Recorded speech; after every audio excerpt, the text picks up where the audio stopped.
Om Jnana-timirandhasya Jnananjana-shalakaya Chakshurunmilitam yena tasmai Shri Gurave Namaha.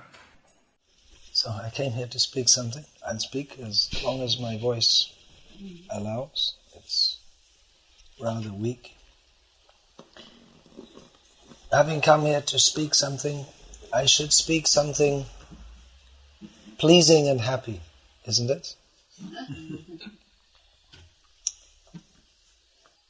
However, to understand or to come to that which is pleasing and happy, first we have to understand what is actually pleasing and happy.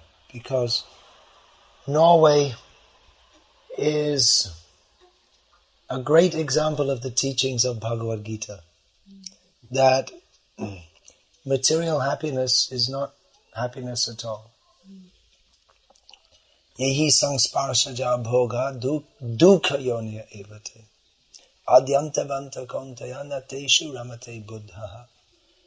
That which is considered happiness, but which is sangsparshaja bhoga, the trying to enjoy by touch, and here sparsha means also all the senses, touching, smelling, tasting, feeling, hearing, thinking. We think it brings happiness, but actually beginning, middle and end, it is simply a cause of distress. So if we are to speak something which is pleasing and happy, you might think we might tell some jokes or tell you how to make more money. But that's why I'm saying Norway is a good example, because there's money here. But people are not happy. There's money, but what do they spend it on? What do they spend it on? Drinking and drugs. Not everyone, but why should anyone be... You would think that with a good education system and plenty of money and beautiful country and enough food, and people should be happy, but no. Because this material world is dukhalayama shashvatam. It is by nature miserable, and it doesn't matter how much money you bring. You may think, well, Norway's got money, but it doesn't have any sunshine. So let's go somewhere where there's sunshine. You go to India now, there's plenty of sunshine. Too much. Then it'll be too much, and then you feel too hot. You'll be roasted. आप कब आए हैं? कितने दिन के पहले? 1.5 महीना हो गया। 1.5 महीना। अच्छा। बेटी के घर बेटा हुआ था। अच्छा। अभी तो आ गया या आ गई? आ गया। पुत्र है। So it was very hot even at that time. आप कहाँ से हैं? देहरादून। आप भी? हम पंजाब जलंधर से। अच्छा, तो वहाँ पर गर्मी के मौसम में बहुत ही गर्म। ठाकुर जी का मंदिर है, बहुत अच्छा मंदिर है, बहुत बड़ा मंदिर। इतना प्रभुपाद जी का वहाँ होता है कीर्तन। In Jalandhar. Actually, I never went. I only went in Punjab to Chandigarh and Rajpura, which is a small town here, and next to that Patiala. There's one college I went there. So anyway, what I was saying, it's so hot there. You may think, let's get out of this cold and go to the heat, but you can go to the heat of India and it's just too much, too hot. The people from India will be happy to come here. Now, in this season. So you may think, let's go to a climate where it's just nice all the year round. So you can go to an equatorial climate. I was in Malaysia for some time where it's kind of hot, not too hot. 30, 32, 33. For Norwegians, that's too hot. But for Punjabis, it's not too much. But, the climate's kind of nice. It rains a lot also, but, they have their drugs problem there also. Everywhere, problem. So what is now let's come to the happy part. I mean the miserable part, you just pick up a newspaper or just look around you or look inside your own head. The happy part is that Chaitanya Mahaprabhu has come. There's one very nice song. I'm just not remembering it now. I can see if I can look it up.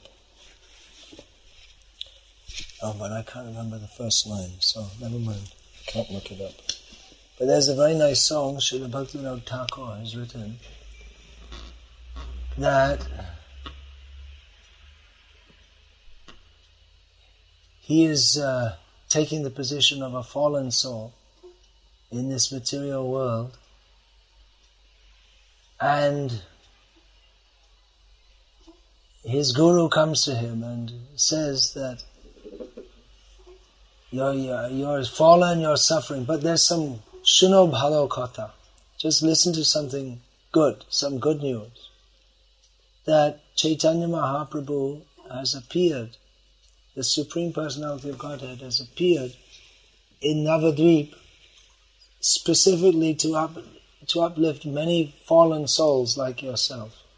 So by giving the process of chanting Hare Krishna, we can very easily become free from birth and death and all the attendant sufferings and be blissful always. There's no need to suffer in this material world. So I'm sure you've all heard this before. I hope, if you're coming here. You won't hear it outside. You can go all the way up to the North Pole, and practically in Norway, and you can speak to the 4.6, any one of the 4.6 million people, and none of them will tell you this. But if you come here, you'll hear this. So, this is the most important place in the whole of Norway. What's the address? Therese's Gate. Therese's Gate. Yeah, number? 18. Number 18. Flat number? Well, whatever it is. This 24 square meters is the most important place in the whole of Norway, because it's the only place where you'll hear anything that makes any sense whatsoever. Everything else is simply nonsense. And not only does it make sense, but it's complete sense. It's even more sense than Jesus spoke some good things, Buddha spoke some good things, but even Muhammad spoke some good things, and many good things. And even the Vaishnava Acharyas have spoken many good things, but you'll hear even better. Because Chaitanya Mahaprabhu came to give the complete understanding of the absolute truth, Krishna, which is very rare. Even in India, you see, there are so many temples and so many sants and sadhus. Most of them are bogus, vast majority. But even in India, it's difficult. There are plenty of bogus sadhus, but to find someone who's actually... How many sadhus in India teach this? Dukhalayam ashashvatam. This material world is miserable. And the most popular up-and-coming sadhu in India today is this rascal who teaches this so-called art of living. He's a rascal. His wife is a follower. Well, she's a fool. It must be to follow him, because I never met her, I don't have anything against her, but if she's following him, she's a fool. Because he's teaching the art of living, how to be happy in this world. But a sadhu should teach that there is no happiness in this world, you should get out of it. A sadhu should teach what is in Bhagavad Gita. And in Bhagavad Gita, Lord Krishna teaches, Dukhalayam ashashvatam. This material world is miserable, and everything here is temporary. So if anyone in the name of teaching Bhagavad Gita or whatever, in the name of teaching anything, teaches us how we can live happily in this world, he's simply a rascal. And if he teaches it in the name of being a sadhu, if it's just anyone on the street that you can expect they're in ignorance. But if you take the position of a sadhu, and you come and you tell that now I'm going to give something better, then he's more of a rascal. So, that's why I'm saying they probably have Art of Living Institute here in Norway. It's internationally famous, but he's internationally cheating people. That's all. He's made an international business of it. The reality, if we are at all to accept, if you say, I'm a Hindu, then you should accept Bhagavad Gita. In Bhagavad Gita, Lord Krishna says, Dukhalayam ashashvata, this material world is miserable. But there is another place. Na tadbhasa yate suryo na shashanko na pavakaha yadgatvana nivartante tadhama paramam mama. There is another place, and that is the spiritual world, where there is no birth and death, where there's only blissful service to Krishna. When going there, you don't come back. You can have the art of living, so-called, but that's the art of how to get born again. Living in this material world means dying. And if we don't understand Bhagavad Gita as it is, then it means living, and living, and living, and living, and living means in between the and, there's also dying. Because living means janma, mrityu, jara, vyadhi, birth, death, old age and disease. So anyone who's teaching us that how you can adjust yourself to live happily in this world is simply a rascal. Because there is no happiness in this material world. That's the whole teaching of Bhagavad Gita, that Arjuna, he was thinking, let me make some adjustment so that we can be happy in this world. And Krishna told him, there's no such adjustment. You do whatever you do. You go to Norway and earn more money and you won't be happy. You take it, then you're not feeling happy, so you go to the art of living, and the guy simply loots some of your money and teaches you some nonsense, and you're in a worse position because you're thinking I'm spiritual when you're not, because you haven't realized that what is the actual fact. Lord Krishna teaches. Labdva sudurlabhamidang bahusam bhavante manusham ardadam anityam api hadhira turnam yatet anapated anumritya yava nisrayasaya vishaya kalu sarvatasyat. This teaching of Lord Krishna, this is not from Bhagavad Gita, this is from Uddhav Gita in the Srimad Bhagavatam, 11th canto. Lord Krishna teaches that we have attained this human body after many births. Many births. Human birth is very rare. It is a good fortune that we have this body, because this body affords the opportunity for self-realization, for getting free from birth and death. But it doesn't last very long. How old are you? 55. 55, okay. You're going to live another 55 years in that body? Not very likely. So what happened in the 55 years? Where did it go?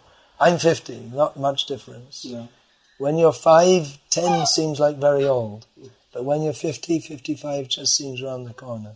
So where did it go? I mean, it doesn't seem that long ago when we were going to school, right? Yeah. And the years just, it's like it just passes away. So it doesn't last long. Yeah. All our friends, when you get to this age, you see, like you were saying, your friend from Dehradun, and now they're all starting to pass away, one after the other. And you know that my time is, there's a whistle blowing. You too.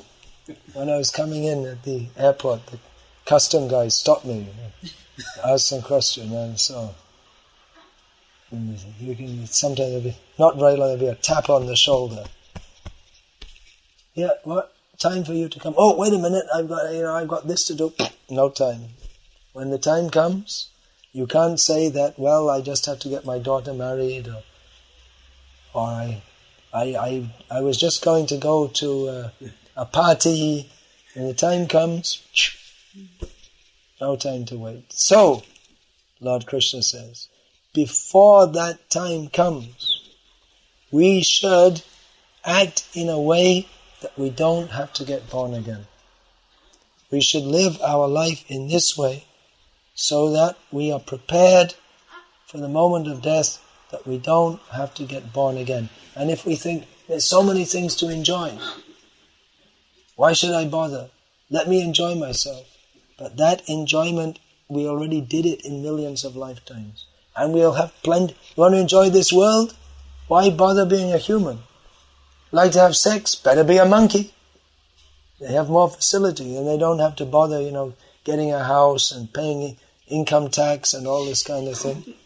They just, they just jump around and show their teeth like this and they have as much sex as they like. Or you like to eat a lot? Well, there's plenty of pigs. Not in Norway so much. Denmark's the place for pigs. More pigs than people. So they're happily eating. And then the time comes when they become eaten. Their body gets cut up and they become Danish bacon. So you can also be a pig. But human life is not meant for self-indulgence. It is meant for self-realization. This is the real art of living. The real art of living is to live in such a way that we don't have to die again. And that is taught by Lord Krishna in Bhagavad Gita. That's why I say this is the best place you can come. Now it's Friday night. Friday night in the Western world is a night when people, they become more crazy than usual. Anyway, they're crazy, but they become dedicatedly crazy on Friday and Saturday night. These 2 nights. And then in these civilized cities of the Western world, you'll find these people getting drunk and shouting and screaming and maybe sticking knives in each other. And this is called this is enjoyment. Is what they call enjoyment. So there's many other things you can do. There are many places you can go. Maybe they have more civilized, they must be having some classical music concerts occasionally, art exhibitions. Art means some person has some demented idea in his brain and he sprays something on a canvas and it looks like, some insane thing, which it is, and then he sells it for $10,000 to some other idiot. This is modern art. So there are so many things you could be doing. There are so many things you could be doing, but you have come here because you have the sense to realize that human life is meant for God realization. That is taught in Bhagavad Gita. And that teaching of Bhagavad Gita is exemplified by Sri Krishna Chaitanya Mahaprabhu. He made the whole process very simple.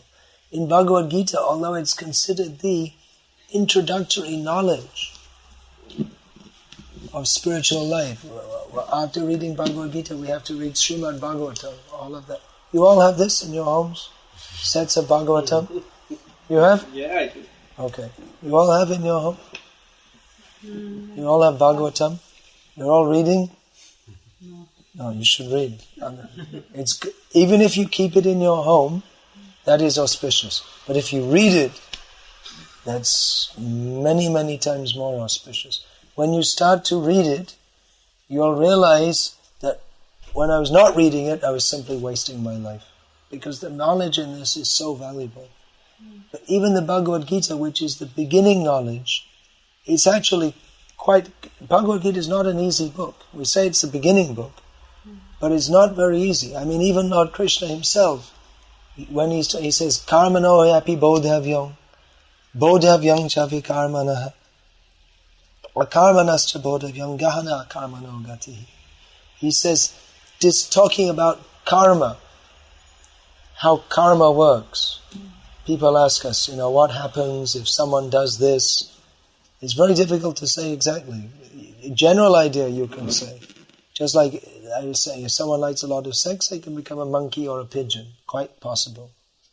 Or if you like to go naked, which is uncivilized, then you become a tree.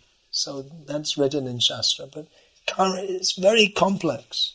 What exactly? Because every moment we're doing something, and everything produces a different kind of reaction. So exactly what kind of body we'll get in our next life is very difficult to understand. And Lord Krishna says that. It's very difficult to understand.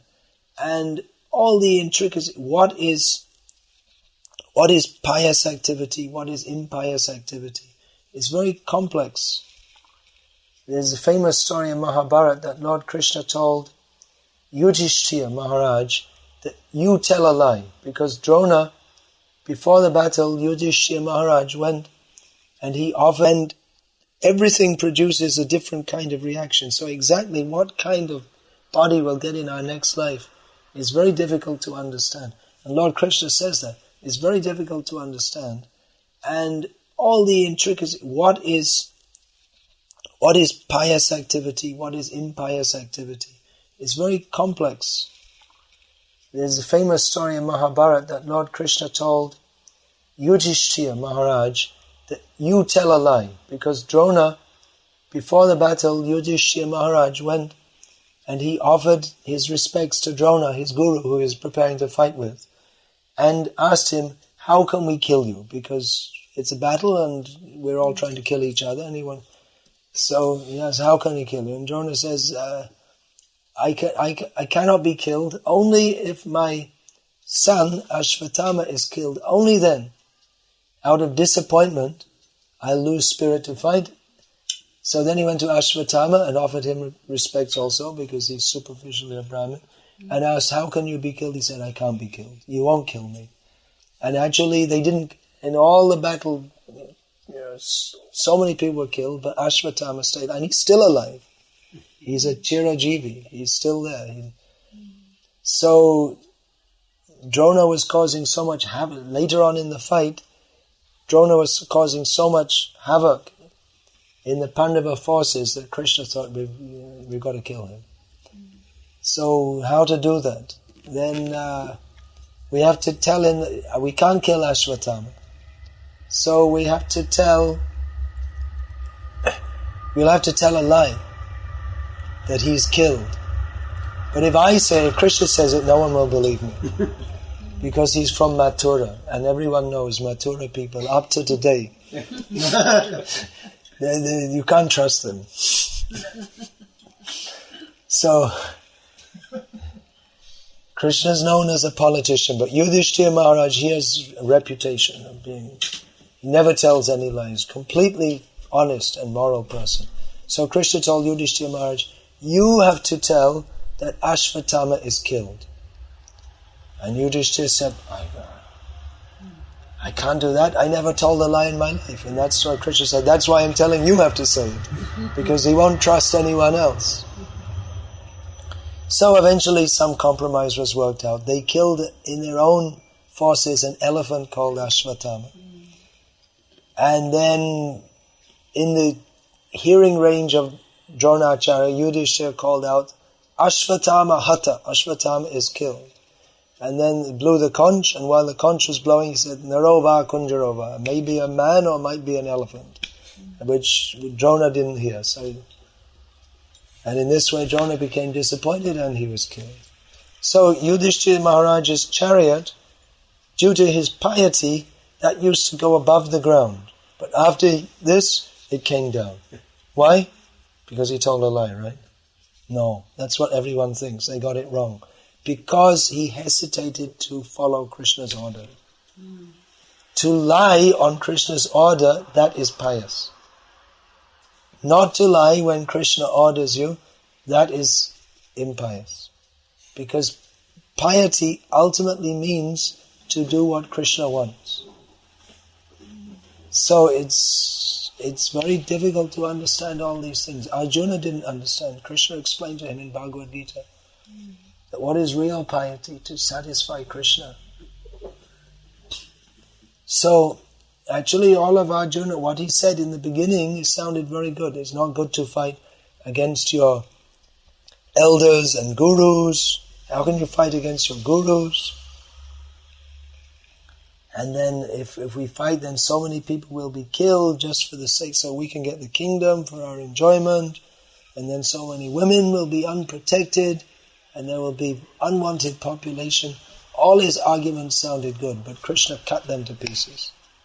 You have to understand from a higher level that Krishna had his plan, that these people are brought together, all these sinful people, they should be destroyed. And Arjuna was the means to do that. So Krishna wanted it. Krishna wanted. So to follow Krishna's order, that is piety. That is the proper thing to do for every person. Not that everyone has to do what Arjuna does.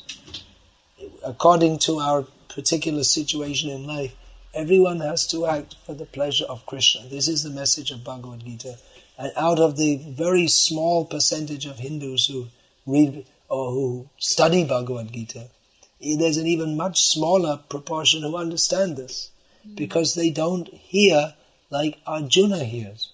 Arjuna, in the beginning, says, Shishyaste yang shadimang tvam prapanam. I'm surrendered to you, Krishna, as your disciple. And later on he says, Sarvam etadvritam manye yang mang vadasi keshava. I accept everything you say as truth. But most people, they read Bhagavad, they take it and they screw their own meaning out of it. This so-called Mahatma Gandhi, well, people might get upset, but actually he's a nonsense in as much as he was trying to preach non-violence using Bhagavad Gita. Now what can be more ridiculous than that? Because Bhagavad Gita, Arjuna wants to be non-violent, and Krishna tells him, no, you have to be violent. For Krishna's sake, violence is far preferable to the non-violence of the so-called moralist. So it's an extreme example. We're not expected that we all have to do that. That we're not asked like Arjuna to kill our kinsmen and all this.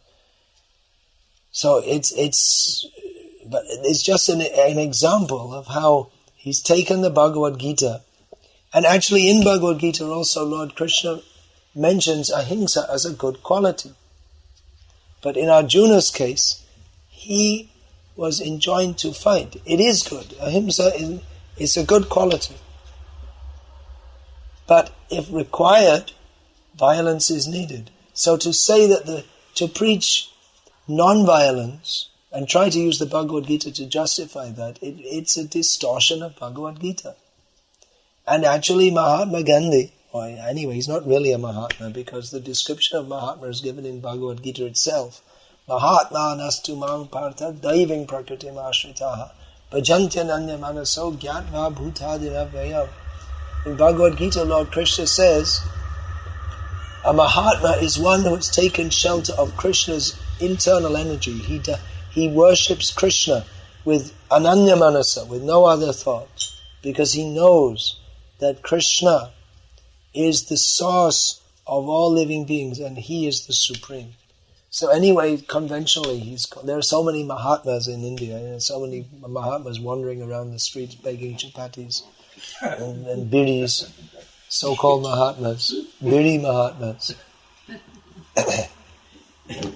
So,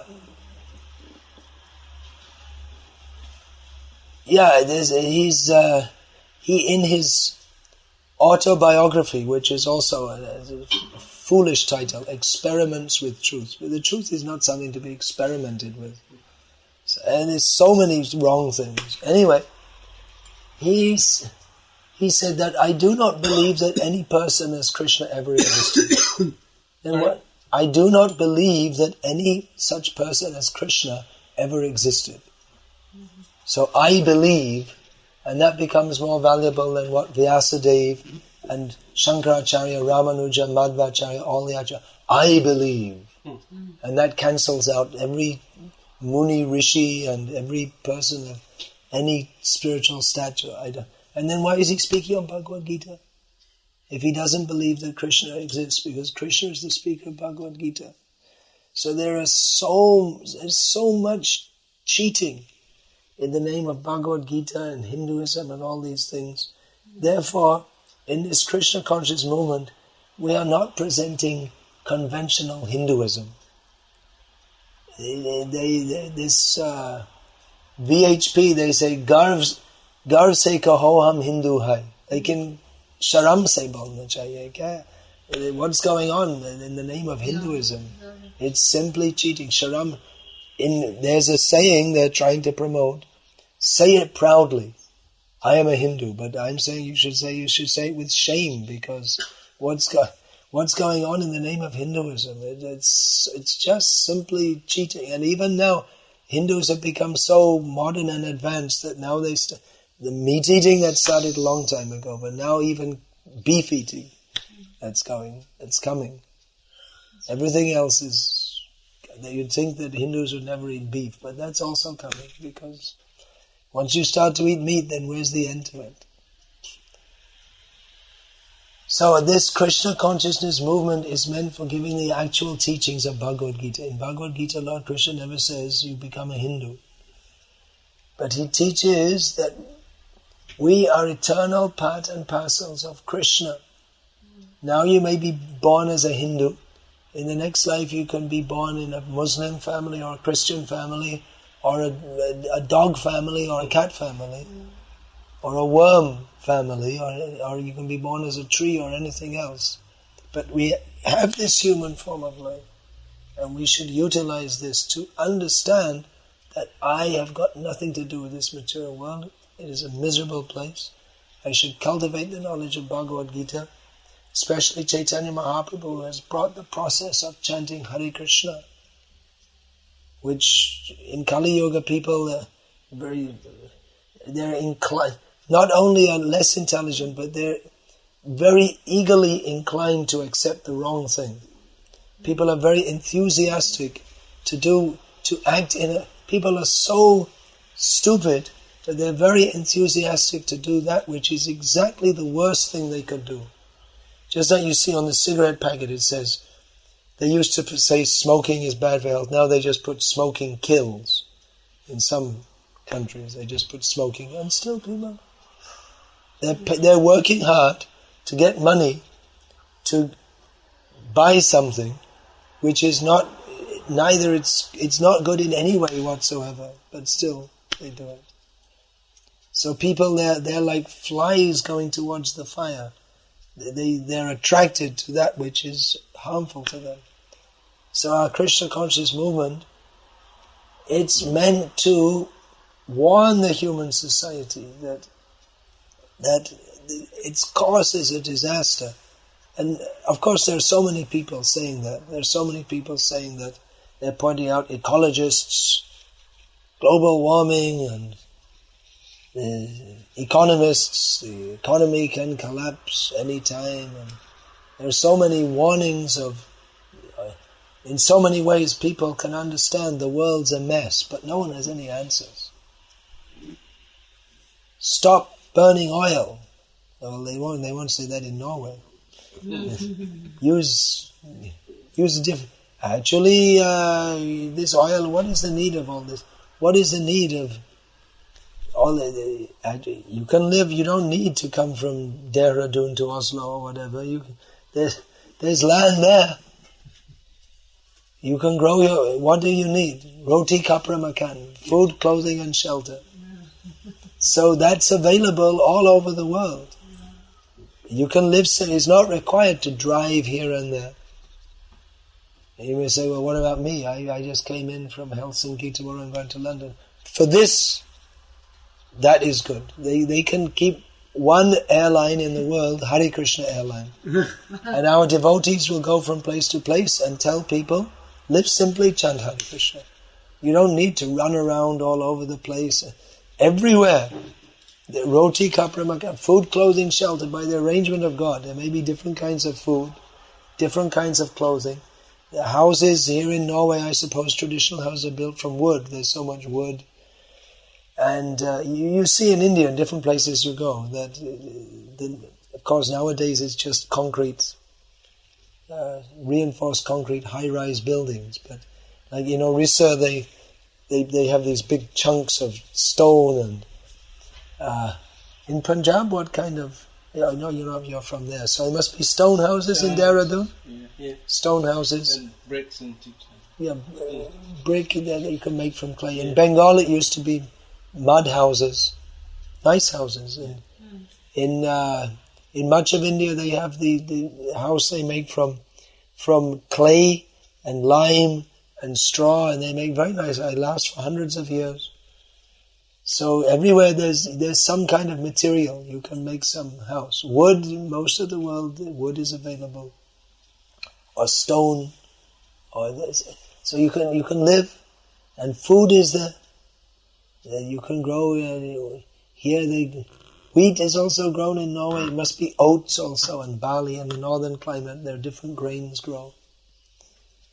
So everywhere, in different climates, there's different kinds of grains and vegetables. And in Norway, people there eat fish more probably traditionally because it's full of fjords and the sea is there, and probably more than half the year you can't grow anything anyway, is it? No. It's not so cold like Russia. In Russia they only have a growing season of about 5 months.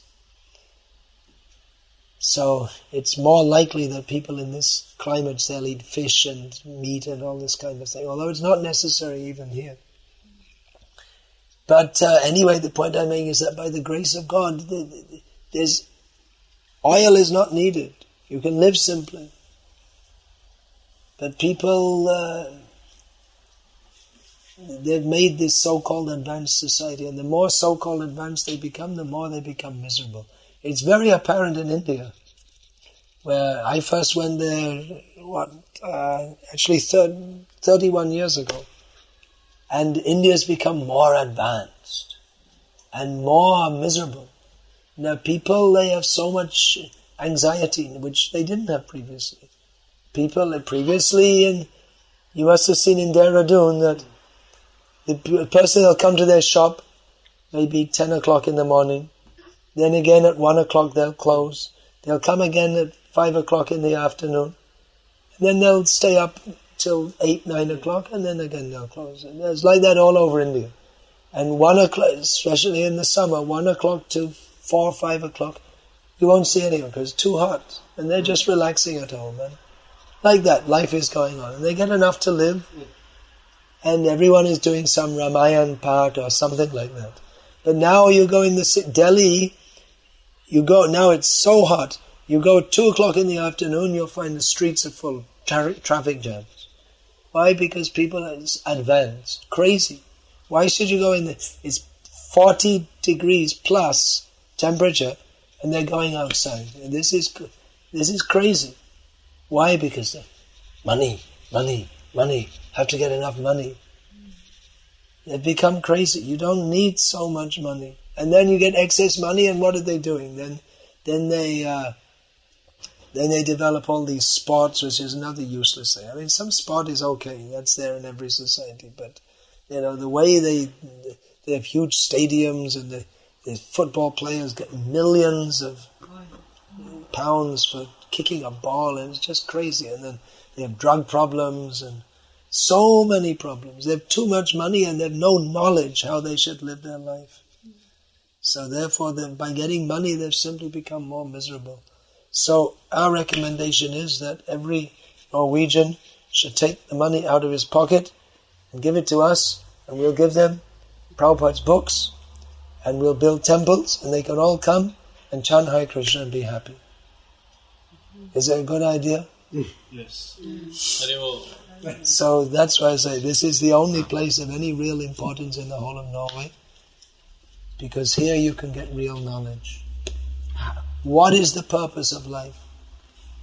How to live a life in such a way that we don't have to be born again. Even in this life we can be happy by understanding our eternal, blissful relationship with Krishna and chanting Hare Krishna. You were just chanting so sweetly and so nicely.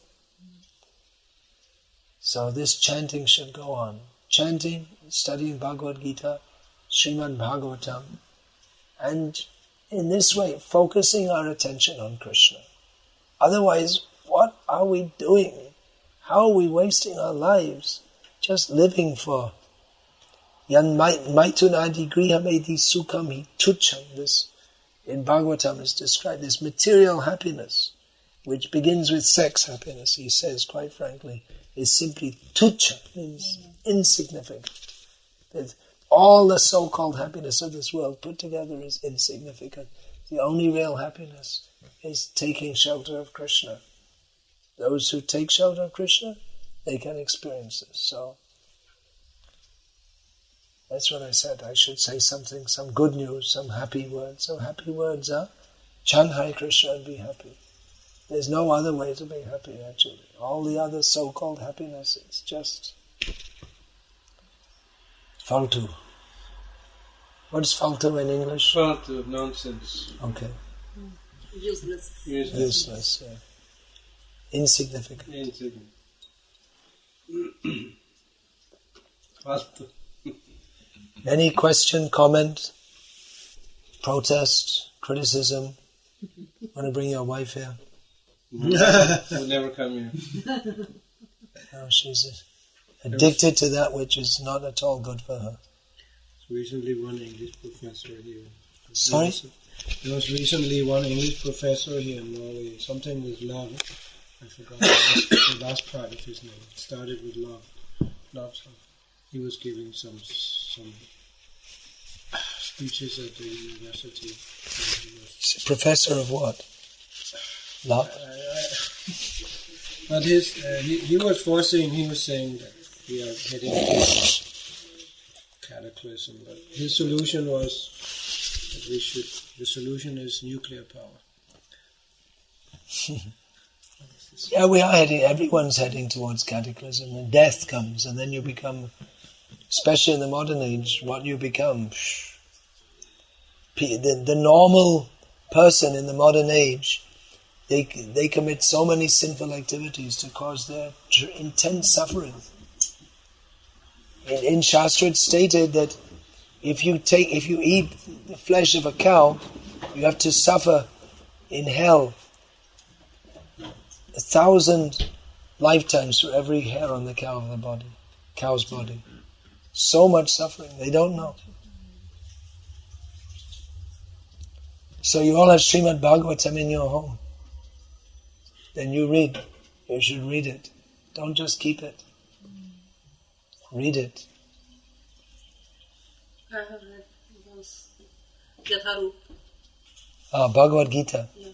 But you have to read Bhagavatam also. And you have to read, every day you should read these books. Otherwise, Maya will catch us. If we don't regularly hear sadhu katha, real sadhu katha means tatodu sangam utsrija. What is that? Tatodu sangam utsrija. Satsu sajjeta buddhiman shanta evasa chindanti manovya sangam uktibihi.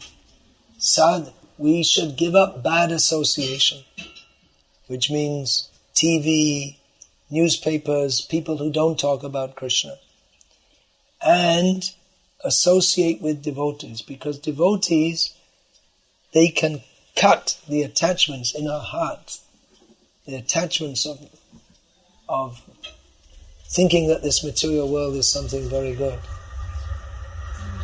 So unless we regularly hear that, then we'll think, yes, the material world is very nice, and we'll be in Maya. So regularly Krishna has come in Kali Yuga. This Srimad Bhagavatam is Krishna in the form of a book. Krishna Swadhamo Bhagate Dharma Jnana Divisa Kalo Nashta Drishamesha Puranako Dhanodita. Krishna left at the end of Dwapara Yuga, and with Krishna is Dharma Murti, Jnana Murti. He is the form of Dharma and knowledge. So Dharma and Jnana went with him, but he stayed in this world in the form of Srimad Bhagavatam. So in the darkness of Kali Yuga, we can get the light of knowledge by studying Srimad Bhagavatam. And if we don't, then we're in the darkness of ignorance. So we have to study these books. Anyone wants to say question, comment, anything? बहुत खुशी हुई है आप आए हुए इधर। तो मैं खुश होऊंगा यदि आप संकल्प करेंगे ये श्रीमद् भागवत का खाली पढ़ना अध्ययन करना। पढ़ने का तो मतलब न्यूज़पेपर जैसे बना, लेकिन स्वाध्याय करना चाहिए, उसमें मन पूरा लगाना चाहिए। कोशिश का मतलब नहीं करूंगी, इसलिए बोलता हूँ संकल्प करना चाहिए। कोशिश करूंगी इसका मतलब politely we're saying I won't do it.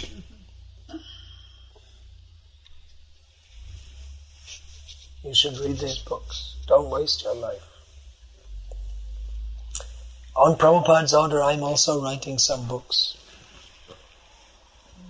So I'd like to show them. And if you'd like to take, you can take. We also have some prasadam, if you like, we can distribute. Okay, I'll do that. If you could drag these, it's just easier to bring the whole thing because mostly it's only books anyway.